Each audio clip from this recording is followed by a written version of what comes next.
She is Netra Kumanan, first Indian woman sailor to qualify for the Olympics with a direct quota from our country.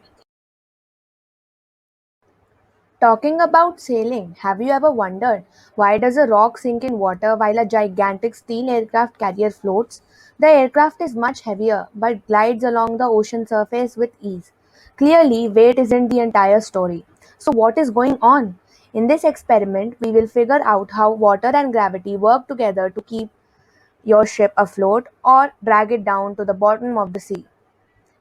This brings us to the problem: how much weight can you add to a boat before it sinks?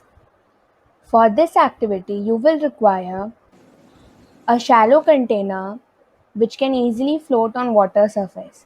This will act as a boat for the activity. Some 2 rupee coins which will be needed to add weight to the boat, and a deep container filled with water which will act as the ocean or the sea. First, we will measure the volume of our boat and then calculate how many grams of water the boat can hold. I have taken 1 milliliter of water as 1 gram.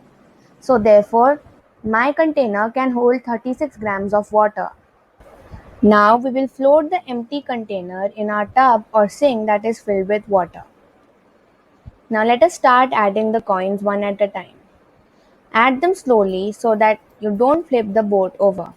What happens to the boat as we add the coins? How many coins does it take to sink the boat?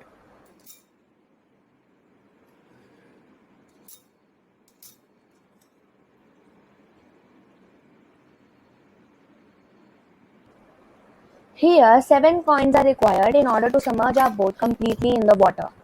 Let us calculate the mass of the coins. One coin weighs up to 6 grams. So 7 coins will weigh 42 grams. Now let us compare the total coin mass to the amount of mass the boat can hold. What do you notice?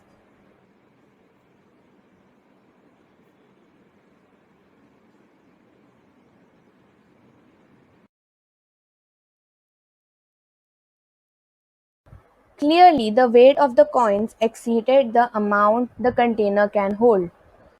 Therefore, the boat sinks when the weight of the coins exceeds the weight of the water that fills the boat.